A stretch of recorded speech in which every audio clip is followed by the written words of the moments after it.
नमस्कार दोस्तों, सर्वोदय क्लासेस में आप सभी का स्वागत है। जैसा कि आप लोगों को अब तक मालूम चल चुका होगा कि यह न्यूज़ क्या है, इस समय बहुत चर्चा में है कि एनसीईआरटी की नई किताबों में इंडिया की जगह भारत नाम की सिफारिश की गई है। ठीक है, तो यह न्यूज़ क्या है और इंडिया और भारत दोनों अलग अलग हैं क्या, इनमें क्या चीज़ निकल के सामने आ रही है और इसको किस तरीके से देखना चाहिए, उन सारी चीज़ों के बारे में हम इस वीडियो में बात करने वाले हैं। सबसे पहले मेरी आप सब लोगों से रिक्वेस्ट ये है कि अगर आप चैनल पर नए हैं तो चैनल को सब्सक्राइब कर लीजिएगा। आइए हम लोग देखते हैं कि अब क्या न्यूज़ एंड डेवलपमेंट है।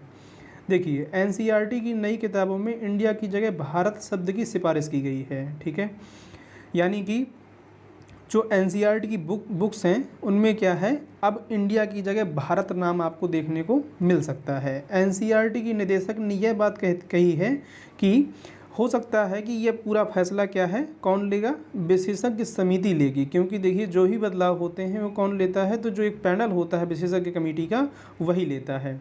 सबसे पहले हम लोग देखते हैं कि न्यूज़ क्या है प्रॉपर तरीके से और उसमें क्या क्या चीज़ें हुई हैं। तो देखिए, नई शिक्षा नीति के तहत तैयार हो रही स्कूलों की नई किताबों में आने वाले दिनों में इंडिया की जगह यदि भारत शब्द पढ़ने को मिल जाए तो बिल्कुल चौंकने वाली बात ये नहीं होगी। ठीक है, आगे इधर देखें हम लोग तो राष्ट्रीय शैक्षिक अनुसंधान एवं प्रशिक्षण परिषद यानी कि एनसीईआरटी से जुड़ी हुई एक समिति ने नेशनल एजुकेशन पॉलिसी यानी कि एनईपी के तहत स्कूलों के लिए तैयार की जा रही सभी किताबों में इंडिया की जगह भारत शब्द के इस्तेमाल की सिफारिश की है। ठीक है, यानी कि आपको मालूम होना चाहिए कि न्यू एजुकेशन पॉलिसी यानी एनईपी 2020 के तहत जो है नई क्या है किताबें तैयार की जा रही हैं। ठीक है, तो उसमें ये चीज़ भी ऐड करने का प्रस्ताव रखा गया है कि क्या हो कि इंडिया की जगह भारत का इस्तेमाल किया जाए। एनसीईआरटी ने इसकी पुष्टि नहीं की है, लेकिन इस चीज़ को लेकर के ऑफिशियली एनसीईआरटी ने कोई भी स्टेटमेंट नहीं दिया है। ठीक है, और अभी पाठ्य पुस्तकों को तैयार करने की प्रक्रिया चल रही है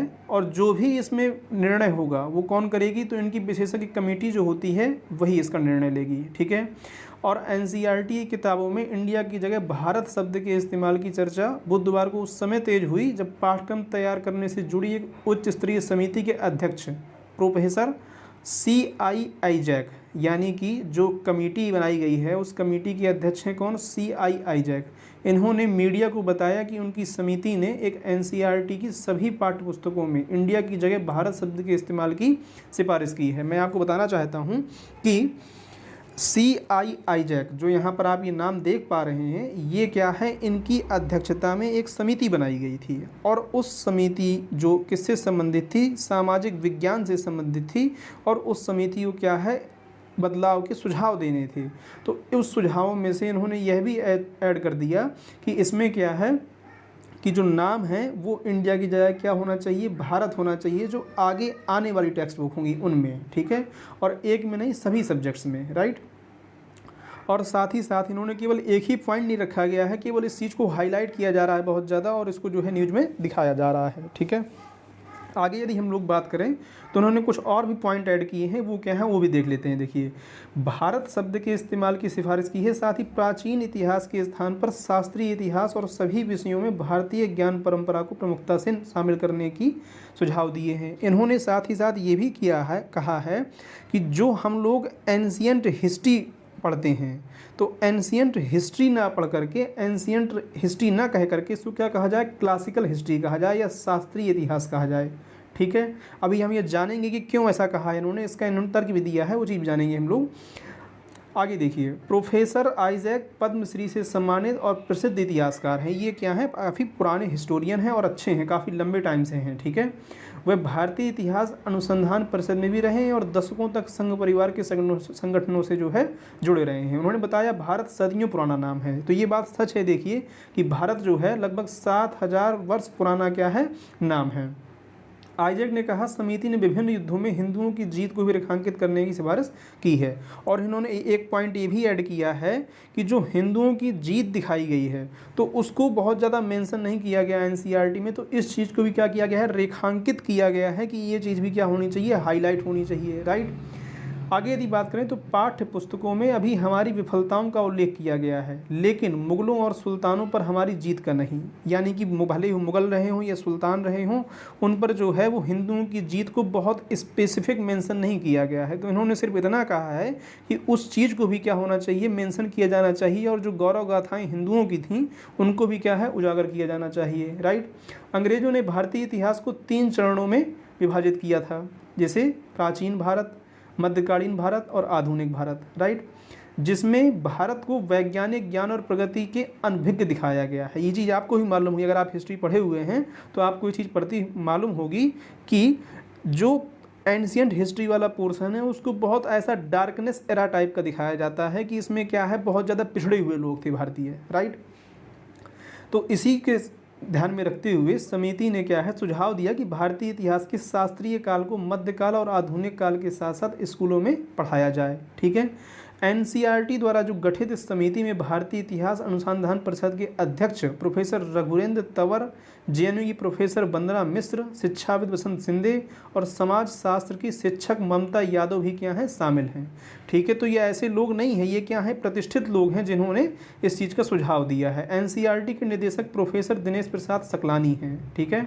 ने बताया कि प्रोफेसर आइजक की अध्यक्षता वाली समिति ने स्कूलों के पाठ्यक्रम में जो है फ्रेमवर्क को तैयार करने के लिए किया गया था। 24 और समितियां गठित की गई थीं। इन समितियों की सिफारिश के आधार पर फ्रेमवर्क तैयार करने का काम पूरा हो गया है।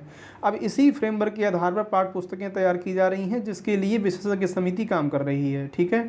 तो कुल मिलाकर कहने का मतलब ये है कि शिक्षा मंत्रालय का दावा है कि एनईपी के तहत स्कूलों की नई पाठ्य पुस्तकें अगले शैक्षणिक सत्र यानी 2024-25 तक क्या है, आ पाएंगी। ठीक है। तो ये क्या है, पूरा मामला है कि अभी उसमें मोहर नहीं लगी हुई है। अभी क्या है, जो विशेषज्ञ कमेटी है उसका ये तय करना शेष रह गया है कि ये चीज़ निकल करके आएगी या नहीं आएगी। अच्छा, ये विवाद कब से शुरू हुआ है, तो देखिए G20 की जब सम्मेलन हुआ था, G20 बैठक से चर्चा में आया इंडिया की जगह भारत का मुद्दा, कि इंडिया की जगह भारत नाम को तवज्जो कम मिलने लगी। तो इंडिया की जगह भारत करने का मामला सबसे पहले G20 के आयोजन के दौरान सामने आया था। हुआ क्या था कि G20 का जो सम्मेलन हुआ उसमें जो इनवाइटी कंट्रीज़ हैं, यानी जिन देशों को भारत ने बुलाया गया था, तो उनमें प्रेसिडेंट ऑफ इंडिया की जगह प्रेसिडेंट ऑफ भारत के रूप प्रस्तुत किया गया। ठीक है। यानी कि वहाँ पर यूजुअली हम लोग क्या लिखते थे, प्रेसिडेंट ऑफ इंडिया लिखते थे, लेकिन यहाँ पर क्या लिखा गया, प्रेसिडेंट ऑफ भारत। ठीक है।